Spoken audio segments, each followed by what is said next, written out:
Kāpēc par seksu ikdienā joprojām ir runāt grūti? Lai gan tā ir neatņemama mūsu ikdienas dzīves sastāvdaļa. Un tieši par šo, par seksu un ikdienu, ar mani sarunāsies ārsts, psihiatrs un vienkārši labs cilvēks Pēteris Zālītis. Sveiks! Paldies, ka nosauc man par labu cilvēku. Tas ceļ man ego. Pēteris, sāksim šo pašu jautājumu. Jā. Kāpēc mums ir šī problēma joprojām grūti runāt? Saproties, mēs jau esam tāda pelēka valsts ar pelēkiem zvirbuļiem, pelēkām debesīm un ziemām un pelēkām ielām. Un mums jau tie cilvēki ir tādi kautrīgi un pelēcīgi. Ne visās valstīs ir tāda seksuālās tēmas, tabucēšana. Ja, mēs te iepriekšējās kaut kādās sērijās jau runājām par to, kāds, piemēram, Holandē, Nīderlandē un Amsterdamā. Ja, mūsu sabiedrība ir tāda, viņi ir izveidojusies ar visām padomnieciskajām laika visādām tabū tēmām par to, ka seks neeksistē, bērns atrod kāpostos un vārds sakot, viss ir slikti. Es esmu stāstījis anekdoti par bērniem, kas tiek atrasti kāpostos. Iespējams, esi. Jā, tas stāsts par bērnības traumām, atceroties no tā raidījuma, ka būtībā par bērnības traumām, par lietām, piemēram, Anniņa prasa saviem vecākiem bērnībā. Klausieties, kur jūs mani atradāt? Tā kā, kā es piedzimu, kas notika. Tev mēs atradām kāpostos. Un tad Anniņai pirmā bērnības trauma iestājās pusstundu vēlāk, tad, kad viņai pasniedz štovēts kāposts ar speķi. Manā gadījumā, kad bija jautājums par kā vispār es rados, man atrada grāvī. Tā bija tā versija, bet varbūt tā ir, kas to zina. Ja mēs skatāmies kaut kādu šo ķīniešu vai japāņu loģiku, tad cilvēka vecums tiek noteikts nevis tādā momentā, kad viņš tā kā piedzimst, bet tad, kad viņš tiek ieņemts seksa laikā. Jā. Saproties, tas nozīmē, ka tev ir nevis 34 gadi, bet tev ir 35 patiesībā. Labi. Saki, vai tavā kabinetā, kā pie psihiatra, cilvēki paši sāk runāt par seksu, vai šis joprojām ir arī tēma parasti tiek tā kā noklusēta? Tas ir labs jautājums, jo būtībā jautājums, vai ir jēga par to runāt. Mēs neesam freidisti. Un ir tāds teiciens arī, ka no jaunajiem, kā saka, psihodinamiskās psihoterapijas pārstāvjiem, ka gadījumā Freids mēģinātu iestāties savā skolā, tad visticamāk viņš netiktu pieņemts. Ja? Tā kā ne viss grozās ap seksu. Protams, seksualitāte, kā saka, sastāv no divām lietām, kas ir dzimumtieksme un agresija, un tad tas viss primitīvā veidā tiek izpausts seksā, kas ir būtībā pamatprocess, kas ir vajadzīgs, lai cilvēks vairotos. Tas, ka tur ir kaut kāds orgasms klāt nāk, patīkami, un tas varbūt aizved arī rezultātā pie kaut kādas seksuālas atkarības arī. Jā. Bet, ja runā tieši par seksu un ikdienu, jo seks ir neatņemama ikdienas sastāvdaļa. Par ko tur es arī virzījos vienu domu atpakaļ. Būtībā tur ir tā doma tāda, ka ne viss grozās ap seksu, kā jau es pateicu. Tā ir. Un arī, tad, kad cilvēks ir pie speciāls psihiatra, psihoterapeita, psihoanalītiķa, psihologa kabinetā, Ne visi jautājumi ir par seksu, ne visi jautājumi ir par dzimumu nobriešanu. Tas ir atkarībā no tā, ka tam cilvēkam tas ir vai nav aktuāli. Labi. Un tas varbūt nav jautājums, kur cilvēks tiešām varētu atvērties pirmajā reizē. Viņam vajadzīgs vispār iepazīties ar speciālistu, un tas ir sensitīvs jautājums. Protams, ka nav viegli cilvēkam atvērties par šiem lietām, un to var uzticēt tikai tādam vistuvākajam vai tādam speciālistam, ar kuru jūt saikni. Tā kā tas nav tāda tēma, kas arī, profesionāli vērtējot no malas, par kuru vajadzētu varbūt arī runāt pirmajā reizē. Ja vienīgais cilvēkam nav pieprasījums pēc tā. Saki, ko cilvēka attieksme pret seksu kā tādu var pastāstīt par viņa emocionālo stāvokli, pašvērtējumu un attiecībām? Attieksme pret seksu? Jā, pašu attieksme pret seksu, jā. Ko attieksme pret seksu var pastāstīt par emocionālo stāvokli, jā, kā minēju, pašvērtējumu, attiecībām un kopumā šo te? Varbūt konkretizēt to jautājumu īsti. Tas ir par ko, ka viņš ir trauksmains par seksu, ka viņš ir... Vispār pieņems vai nu šis te seks kā tāds, kas nav vajadzīgs, piemēram, seks kā tāds, kas ir vajadzīgs, ļoti daudz seks kā tāds, kur ir dažādas vēlmes, fantāzijas, izvērtības un seks kā tāds. Tu domā par seksu veidu. Seksa uztvere un līdzdzīvošanā viņa ir par ikdienu, jā. Ko pat šeit ir? Par dzimumtieksmi tu runā principā. Tas ir jautājums par dzimumtieksmi un objektu, par to, kā cilvēks ir. Jo no vienas puses cilvēks var būt aseksuāls vispār, ka viņam tas seks kā tāds nav vajadzīgs un īsti nav vajadzīgas arī attiecības.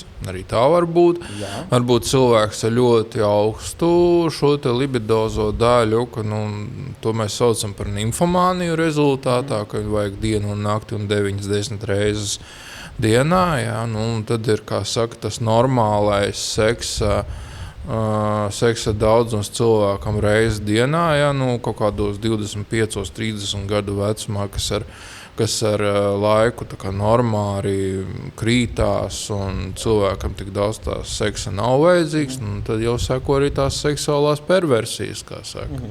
Jā, protams, mēs tos atsevišķā temata protams. Es atbildēju to jautājumu, vai tu gribi papildinājumu uz šo? Runājot par seksu un psihisko veselību, kā stress, trauksme, depresija vai izdegšana ietekmē seksuālo vēlmi? Redz, tas ir foršs jautājums, un man uz to ir atbilde. Man vienmēr ir atbilde uz tiem jautājumiem, Aivar. Kā lūdzu? Man vienmēr ir atbilde uz tiem jautājumiem, lai arī ko tu man uzdotu. Tāpēc esmu laimīgs. Es tā mēģinu izaicināt tevi. Labi. Uzdot pašu melnāko tavu jautājumu. Būs. Visam savs laiks nedzen zirgos. Dieviņu nekaitināsim. Jā. Labi, par trauksmi un seksu un bailēm un mieru un depresiju. Redzi, kā ir. Ir cilvēki, kas izmanto seksu kā tranquilizatoru. Viņiem ir tik daudz stresa, tik daudz dienā pārdzīvojumu, ka viņi beigās grib kaut kā atslēgties. Un seks ir, kā saka, veids, kā viņi var mazināt trauksmes, spriedzi un atbrīvoties vakarā. No vienas puses, jā, labi, no otras puses, nē, slikti, nezinu. Katrs vērtē to pēc savas noslodzes, kas saka, līmeņa. Un neapšaubām tā ir ikdienas pāru sadzīves sastāvdaļa. Tāpat laikā ir arī cilvēki, kas to izmanto laiku pa laikam, tad, kad, attiecības ir beigušās vai negrib jaunas attiecības. Cilvēkam ir šī vēlme kaut kā atslēgties, nomierināties, un tad aiziet uz klubu, satiekās ar kādu, izklaidējās. Varbūt tas pārauga labākās attiecībās, ja šiem cilvēkiem labi sanāk. Tie, kas gan pats stress, trauksme, depresija, ir ne tikai, kas noņem šo vēlmu, piemēram, negatīvi ietekmē, ka tas pozitīvi ietekmē šo seksuālo vēlmi. Respektīvi, cilvēks, ja viņš ir dziļā depresijā, viņš tur visticamāk viņam nebūs līdz seksam, jo viņam ir traucēta šī gandarījuma sajūta. Viņam ir traucēts prieks, baudas, sasniegšanas spēja, un tur nebūs nekas. Bet, ja mēs runājam par normālu cilvēku, jebkuram var būt tā, ka ir grūtības, piemēram, aizmigt. Viņam labs seksiņš, kā saka, palīdz aizmigt. Bezmiegā. Vai arī pamosties no rīta, piemēram. Vai samazināta seksuālā vēlme vienmēr ir problēma, vai arī reizēm tā ir normāla reakcija uz dzīves slodzi? Kaut kad ilgu laiku atpakaļ bija viens pētījums par to, ka ir sakarības starp seksuālo tieksmu un cilvēku augumu. Un tur bija tas pētījums salīdzināts, varbūt viņš nebūtu tik aktuāls tā kā mūsdienās, jo tur tika, protams, pat tajā laikā varbūt nebija varbūt izpratnes un tik ļoti izpratnes par kontracepcijas lietošanu, bet jebkurā gadījumā doma tāda, ka skatījās, cik daudz pēcnācēju ir, piemēram, cilvēkam, kas ir mazs augumā, un cik daudz pēcnācēju ir tiem, kas ir gari augumā. Un tad tā sakarība bija tāda, ka tiem, kas ir gari augumā, viņi nav tik seksuāli aktīvi kā tie, kas ir īsie. Ak tā. Jā, un tad, respektīvi, tie, kuriem bijuši maza auguma, tiem bija ļoti daudz pēcnācēju. Nevis tur 1 vai 2, bet viņiem bija, piemēram, 6. Vai pat 12. Okay. Mūsdienās tā arī, starp citu, mēdz gadīties kaut kādās šajās sabiedrības daļās, kuras tā kā neatzīst kontracepciju, tur var reāli redzēt, ka viņi vairojās. Un, protams, te jau ir vēl viens moments, ka vairojās tāpēc tik daudz, lai vienkārši katrs pagājušā gadsimta sākumā un pirms tam bijis, kad saražo, kā saka, 12 bērnus, un tad no viņiem izdzīvo 2. Un te arī jāņem šis aspekts. Galā saproties. Redz, jā. Tā kā tradīcijas nezūd un cilvēki ar kontracepciju nedraudzējās. Jā. Vai varbūt pretēji, ka pastiprināta seksuāla aktivitāte ir signāls arī par emocionālu nestabilitāti vai psihiskiem traucējumiem? Jā. Rehabilitācijas centrā iepazinos ar sievieti, kurai dzīves biedram sekss bija nepieciešams katru dienu 10 reizes. Viņš nekad nevar apstāties, un sākumā tas likās neticami, ka tā var būt. Un šajā situācijā tas bija pāraudzis tā, ka cilvēks nevar sev atteikt un neļauj otram pateikt nē. Un, kas ir šī te par diagnozi, kur tas ir vārdarbība, gribi, negribi, man vajag, otrs tiek novests līdz kaut kādām atkarībām, kur ir šis te, kas ir šeit par psihiskiem traucējumiem? Jā. Redz, sāksim. Klausies. Lieta ir tāda. Tur var daudz jebkā būt. Ka, piemēram, viss, kas pirmais nāk prātā, ka tā ir kaut kāda veida mānija. Ka viņš ir seksuālais maņaks, bipolāru, afektīvu traucējumu ietvaros. Ka viņam ir mānijas fāze. Un tad rezultātā viņam vajag daudz seksa, un tad partneris nevelk līdzi. Tas ir viens. Otrām kārtām tā var būt šizofrēnija ar seksuālu atkavētību, ka cilvēkam vajag ļoti daudz seksa, viņam rodās viens bērns aiz otru, viņš pa viņiem nerūpējās, un tad rezultātā tikai ķer kaifu, un tad atrod līdzīgus cilvēkus, un tā tālāk. Tālāk ir tāda diagnoze kā nimfomānija. Arī fakts. Tālāk ir tāda diagnoze kā narcistiskās personības traucējumi. Un iedomājies, ja tev ir narcistiskās personības traucējumi, plus arī diagnoze N49, kas ir milzīgs penis. Gigantisks penis. Iedomājies šis savienojums narcistiska personība ar gigantisku peni, un tad viņam gribās parādīt sevi visu laiku, kāds viņš ir. Bet tas ģimenē notiek un ārpus ģimenes nenotiek. Ko tas parādīs? Visticamāk, viņš arī parādīs ārpus ģimenes. Ja ir narcistiska personība, tad gribās palielīties ar savām dotībām. Varbūt. Žēl to cilvēku. Iekarot cilvēku ar vēlmi, kā saka, iekļūt. Saki, vai psihiatrija ir tādi medikamenti, un viņi tiek lietoti tieši, kas ietekmē šo te seksuālo dzīvi? Nav runa, kas samazina vēlmi, kas ir antidepresantiem, citiem psihotiķiem vai kā, tu vēlāk daudz, bet tieši, kas var palīdzēt šo te palielināt, kas samazina šo te vēlmi. Maniakālo vēlmi. Jā, ko mēs tikko runājam. Ir. Bet tas nerunājot, ka ir konkrēta diagnoze, bipolāra depresija. Ir, jā. Vēl nesen tieši saskāros ar tādu gadījumu, kad cilvēks jau sāka ciest no savas pastiprinātās seksualitātes. Labi. Un vēlmes, un tad arī nozīmējam cilvēkam, kā Un te ir otra puse, kā arī ir arī tiešām psihiatrijā lietotāji medikamenti, kas tiek antidepresantiem, teiksim, teiksim, kas samazina šo te vēlmu seksa kvalitāte krītās, un kā var palīdzēt paralēli lietot medikamentu šo seksuālo dzīvi, seksuālo dzīvi, no ikdienu uzlabot. Tieši arī ir tādi medikamenti, jā. Arī tādi. Tas ne tikai Viagra vai līdzīgie, bet... Viagra jau dod tikai to, ka tev ir normāla erekcija, un tev, kā saka, nerīs, bet tas neuzlabos orgasmu un baudas sajūtu. Tur ir citi medikamenti, kas ļoti labi palīdz to darīt lietu. Protams, ne visu uzreiz katram jāpiemeklē, bet ir tāda lieta, jā. Tagad nedaudz par attiecībām, tuvību un ikdienu, kāda ir atšķirība starp seksu un emocionālo tuvību? Atšķirība ir tajā, cik kvalitatīvs būs seks. Ja tev būs emocionāli iesaistīts partneris, tad arī seksā būs labāks orgasms un labāka, kā saka, šī saikne un kontakts ar savu partneri. Ja tas būs vienkārši tāpēc, lai kā saka, ievilks ķeksīti, tad visticamāk, tur arī nebūs nekā. Bet, Kāpēc ilgstošās attiecībās ir šī problēma, ka seksuālā vēlme bieži mainās?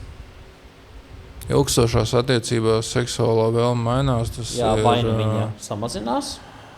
Krāsa lielākoties kā parasti samazinās tad, kad tev šķiet, ka tu par partneri visu zini. Ak tā? Jā, jo... Ir šis termins kā pārsātināšanās seksuālajā jomā, ka tas ir viens no iemesliem, kāpēc, teiksim, kāds no partneriem nevar virzīties attiecībās kaut kur tālāk, jo viņam sāk šķīst, ka viņš zina par savu partneri visu, ka viņam var šķīst, ka viņš zina visas viņa vēlmes, ka viņš zina visas lietas, ka viņam ir noteikts viedoklis par to, un tad brīnās, kāpēc viņam, piemēram, ir erekcijas traucējumi rezultātā. Jo viņam šķiet, ka tur vairāk nekas cits nav iespējams, vai arī viņam vajadzīgi specifiski stimuli. Skaidrs. Saproties, un tad rezultātā šis seksuālais drives cieš. Vai seksa trūkums attiecībās vienmēr nozīmē, ka attiecībās ir nopietna problēma? Tas ir defaultā. Nav. Ir cilvēki ar dažādiem seksuāliem dreiviem, un kādam vajag biežāk, kādam vajag rētāk, ar vecumu paliek, kā saka, mazāku vajadzību pēc seksuālajām attiecībām. Un, kā saka, cilvēki saka, ka man gribējās uz ielas mīlēties bez uzējā katu pretīm nākošo, un tagad man gribās mīlēties ar kādu otro cilvēku. Fantāzija, kā saka, jau strādā arī mazāk. Un tas ir tā kā tas viens eģiptiešu faraons teica, augstais dievs, tāds un tāds, kāpēc tu man atņēmi spēju, bet ne patikšanu. Kā man runāt, nevis kā man runāt, bet kā pāriem runāt par seksu tā, lai saruna nepārvērstos pārmetumos vai aizvainojumā, agresijā, kautiņos un neievestu kompleksos un attiecības neizjuktu. Zini, varbūt kādam labam dažam arī atceroties mūsu epizodu par sadomazohismu, tas nāk tikai par labu. Un, tā kā... Domāties, ka man nepatīk, jo tu neko neproti. Spēlēt lomu, kā saka, pacients un ārsts un uzgaidāmā telpa 2 stundas. Kā labāk piesardzīgi runāt, ja nav šo te tieksmes uz sadomazo, bet kā runāt par savstarpējām seksuālām problēmām, lai tieši lai nepārvērstos tajā. Kā attiecības ieveidzas, šķiršanās un visas šis te.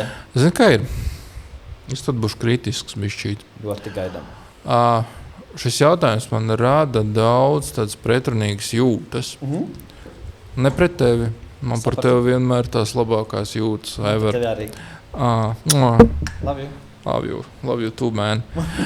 Un, zini, kā ir? Mēs dzīvojam tādā, man liekas, kaut kādā divkosīgā pasaulē. Divkosīgā Latvijas pasaulē, jo no vienas puses mēs gribam runāt. Mēs varam runāt. Paklausies. Okay. No vienas puses mēs varam runāt par to, kāds ir mūsu seksuālā preference. Un otras puses, mēs nevaram runāt par to, kāda ir mūsu seksuālā preference. Un kas tad notiek? Tajā momentā, kad cilvēks grib attīstīt savu seksuālo dzīvi gultā, piemēram, vai attiecībās un sākt runāt par fantāzijām, ko viņš dara? Viņš iet uz sekšopu un nopērk kārtis. Zini, tās kārtas, uz kurām tās spēlītes uzrakstīts. Jā, ko tu darīji bez manis pagājušo vasaru Jāņos? Saproties, cilvēkam, lai viņš runātu par savu seksuālo vēlmi, viņam vajag terapeitu, kas ir ChatGPT, vai tas ir kārtas. Saproties, tik viss ir tik ļoti kautrīgi un tik ļoti. Bet kur sakne Padomju Savienība? Kur ir tas tīši Latvijas mērogā, piemēram? Seksa nekad nav bijis, un vēl joprojām acīm redzot, viņa nav. Kāpos tos lasīja. Jā, mēs tā dzīvojam, bet redz, kā man runāt ar savu partneri? Tā tiešām, lai neizvēršos. Tiešā tekstā. Es, piemēram, tev pasaku, Ever, tu man patīc. Jā, mēs varam viens otram izteikt to, kā mēs jūtamies šajā tāpā. Kāpēc mēs par partneri tā nevaram teikt? Un kāpēc par seksu pēc tam maigi runāt, nevis jau tur kritiski? Jo cilvēkam... Es iesaku runāt, jo cilvēkam ir bailes par to, ka viņš tiks atraidīts. Bet kā viņam runāt, lai viņam nebūtu šo te Klausies. Viņam ir bailes par to, ka viņš varētu tikt atraidīts. Un bieži vien tas ir abiem partneriem, un tāpēc ir grūti runāt par savām seksuālajām fantāzijām un vēlmēm. Kā piemēram par to, ka cilvēkam varbūt vajag vairāk nekā vienreiz dienā. Kā saka, varbūt viņam vajag 10 reizes dienā. Viņam gribas kaut ko citu. Jā, varbūt viņam gribās vispār, kā saka, dažādību, kaut ko eksotisku, kaut ko vairāk attiecībās. Jā. Katram ir savas fantāzijas, un šīs bailes, man liekas, ir visnoteicošākās jūtas tajā, ka cilvēki savā starpā nerunā par savu seksualitāti, ka viņi baidās. Viens ļoti talantīgs un foršs psihiatrs, mans kolēģis savulaik teica par seksuālām attiecībām, ka cilvēki ir bailīgi runāt par savu seksualitāti, un tāpēc viņi šķirās. Un krāpj varbūt arī? Un arī krāpj, jo viņiem šķiet, ka tas otrs partneris tā kā viņam nedos to, ko viņi vēlās. Jo visvienkāršāk var būt... Zini, kas ir visvienkāršākais? Visvienkāršākais ir pateikt otram, mani interesē tas un tas. Daram, nedaram, patīk, nepatīk. Parasti jau, kad pāri sāk satikties, viņi eksperimentē. Viņi skatās, vai viņiem tas patīk, nepatīk.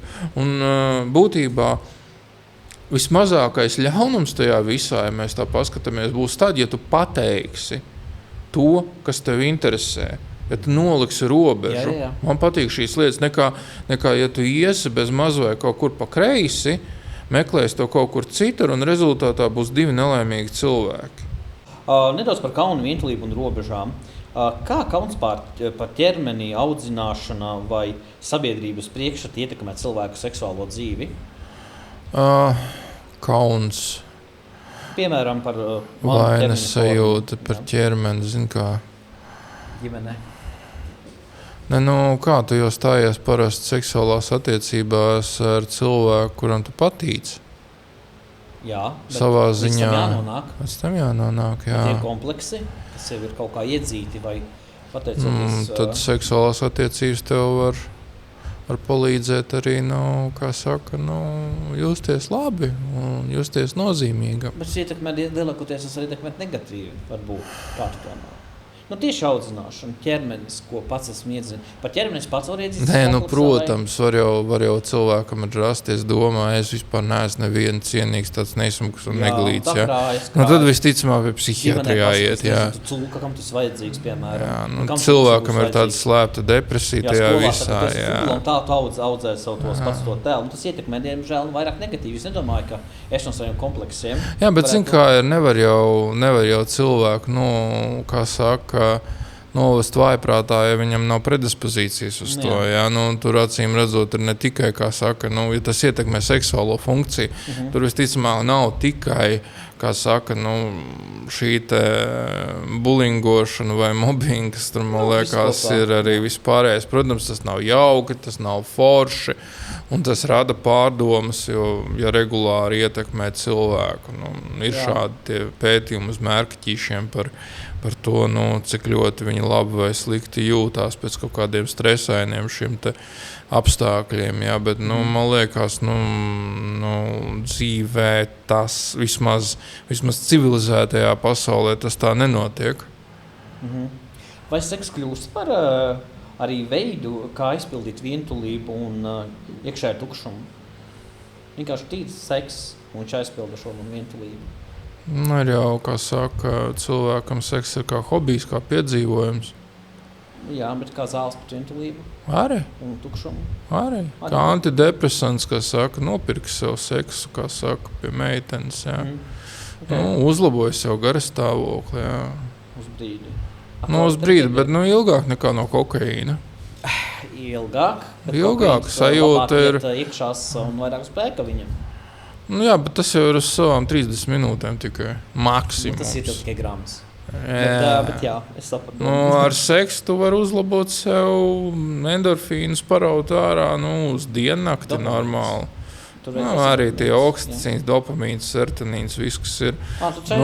Viņš ir labāks arī par alkoholu, ja mēs tā paskatāmies no alkohols tev bez mazliet daudz vairāk šo serotonīnu, dopamīnu, oksitocīnu un visus pārējos baudas hormonus izmet. Un tad no rīta ir paģiris, jo tev vienkārši šo te hormonu vairs nav. Tā tev bez mazliet ir atmiņas par iepriekšējo nakti, un tad tu esi bez mazliet, kā saka, 9. nedēļā, 9. debesīs, bez mazliet cauri diennakti. Ja? Un tad tiecies to cilvēku atkal un atkal visi forši. Tiekam tā ir laimīgi.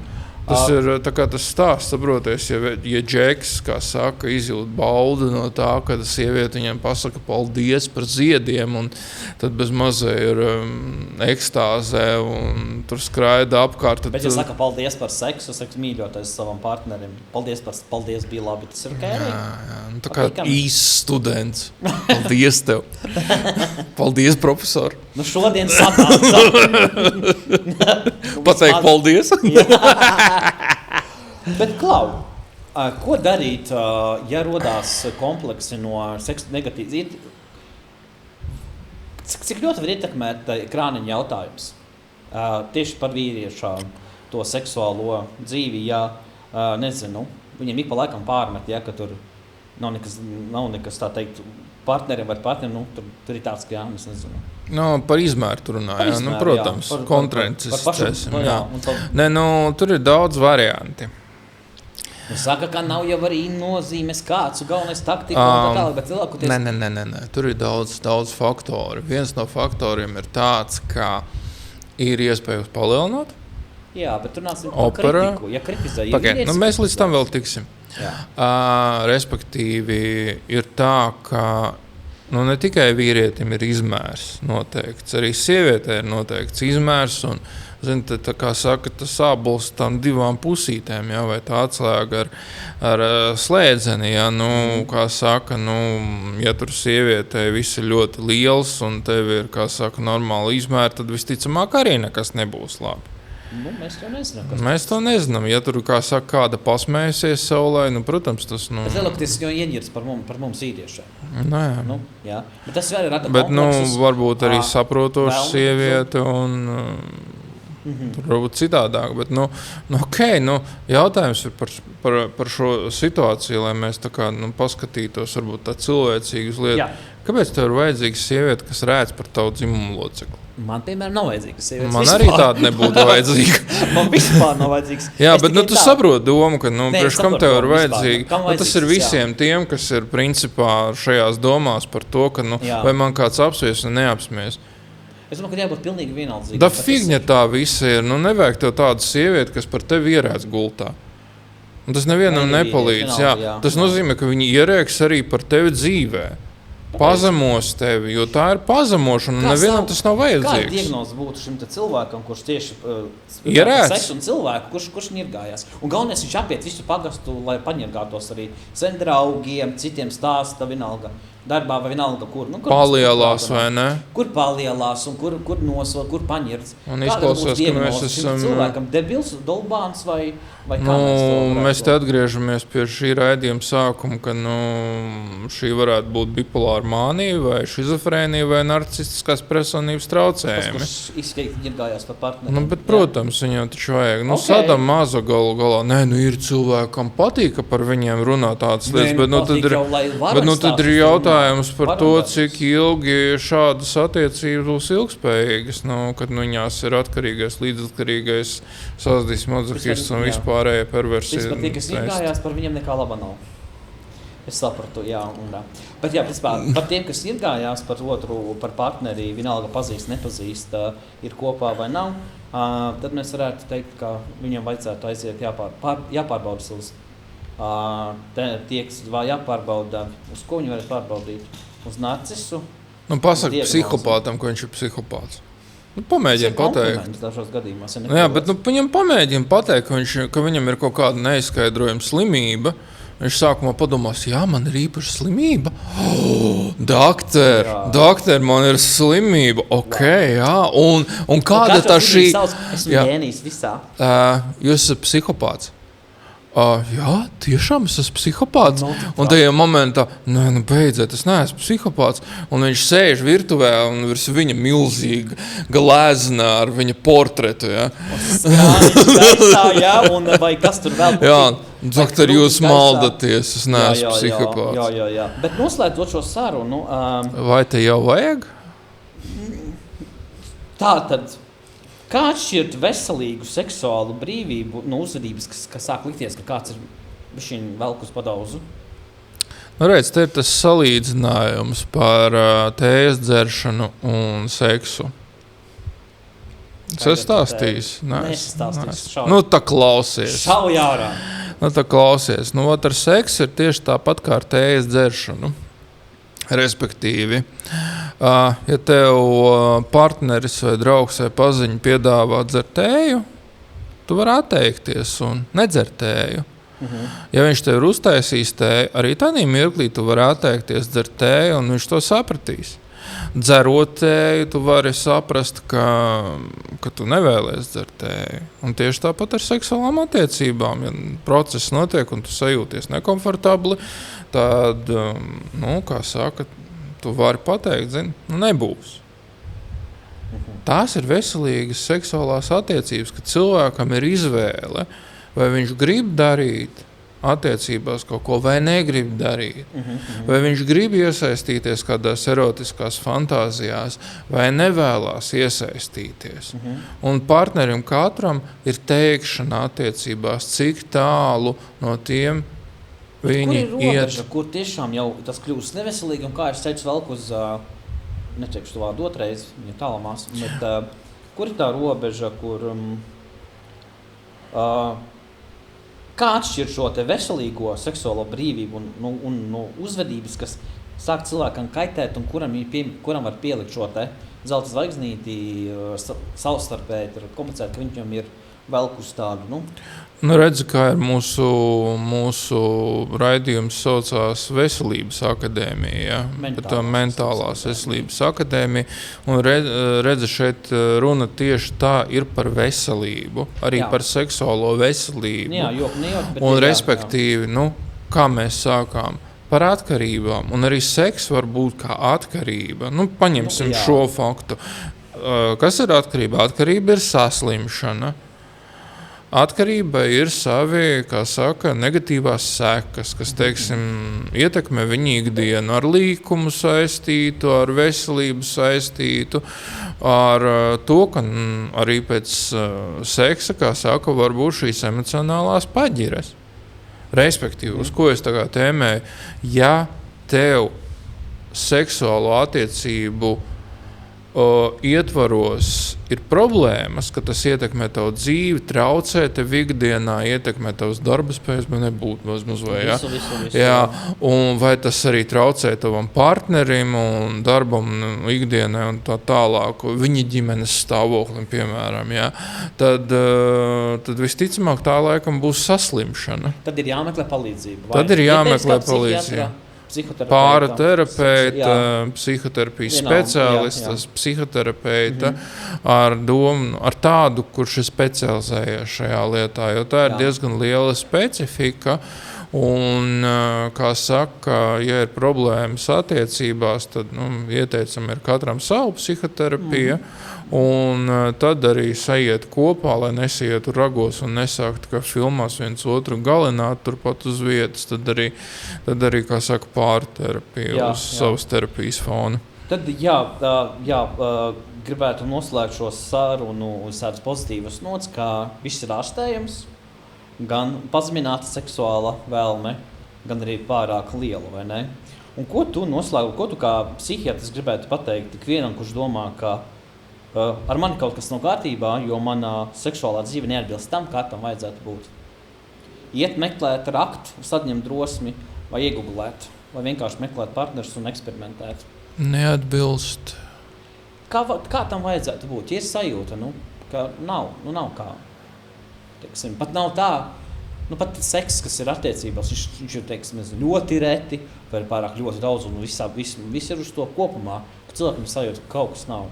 Paņemt pauzi un apdomāties, vai tās attiecības, kas ir viņu apmierina. Un vispār seksa nav, un neattiecība nav, un seks neinteresē.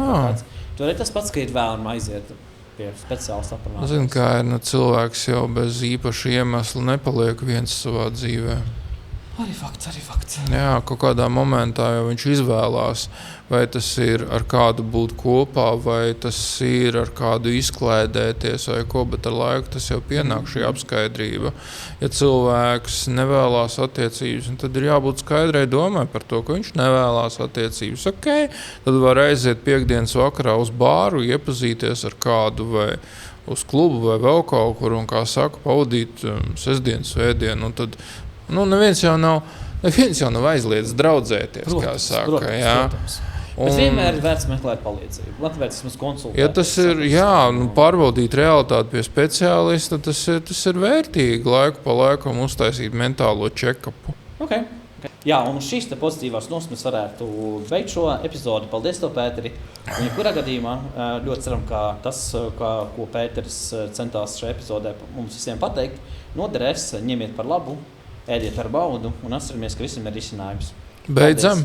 Un beidzam. Beidzam.